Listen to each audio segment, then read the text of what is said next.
एक बार एक बड़े से हॉल में बहुत सारे लोग बैठे थे।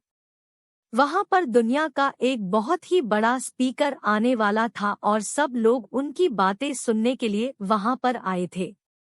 लगभग 10 मिनट के बाद वह स्पीकर स्टेज पर आ जाता है और वह बोलता है कि अगर आपने मेरी बात ठीक से सुन ली और समझ ली तो आपकी जिंदगी पूरी तरह से बदल जाएगी। उसके बाद वह अपनी जेब से एक बिल्कुल नया चमकता हुआ 500 रुपए का नोट निकालता है और उसको ऊपर करके सबसे पूछता है कि ये नोट आप में से किसको चाहिए। ये सुनते ही सब लोग अपने अपने हाथ ऊपर कर देते हैं। वह स्पीकर बोलता है कि ये नोट मैं आप में से किसी एक को दूंगा, लेकिन इसके लिए आपको थोड़ा वेट करना होगा। अब वह स्पीकर उस नोट को अपनी मुट्ठी में बंद कर लेता है और थोड़ी देर तक उसको मसलता है। अब उस नए नोट में सल पड़ जाते हैं और वह थोड़ा पुराना सा दिखने लगता है और वह एक किनारे से थोड़ा फट भी जाता है। इसके बाद वह फिर उस नोट को ऊपर करके पूछता है, अब ये 500 का नोट किसको चाहिए। इस बार भी सभी लोग अपने हाथ ऊपर कर देते हैं। तब स्पीकर ने उस नोट को जमीन पर गिरा दिया और उस नोट पर 3 से 4 बार पैर रख दिया। इससे नोट और भी पुराना हो गया और उस पर थोड़ी मिट्टी भी लग गई थी।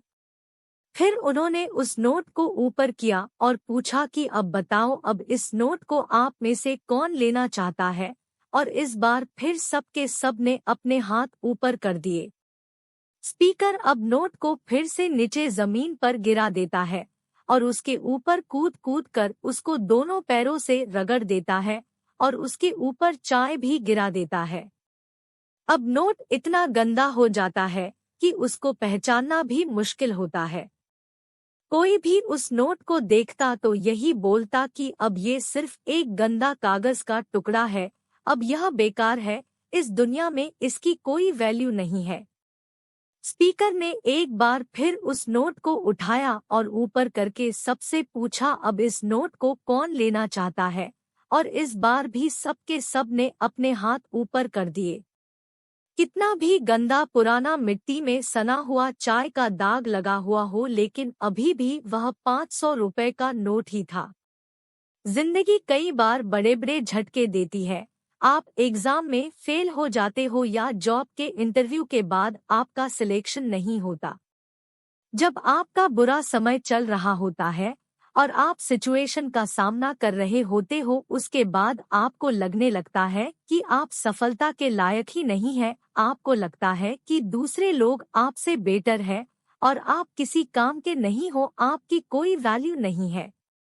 हमेशा याद रखो, इससे कोई फर्क नहीं पड़ता कि आपने कितनी बार सिचुएशन का सामना किया है, आप जिंदगी में कितनी बार फेल हुए हो, आपकी वैल्यू हमेशा वही रहेगी जो पहले थी। आपके पास कुछ खास है जो दूसरों के पास नहीं है और ये कोई भी आपसे छीन नहीं सकता। अब तक सक्सेस नहीं मिलने से आपकी वैल्यू कम नहीं हुई है।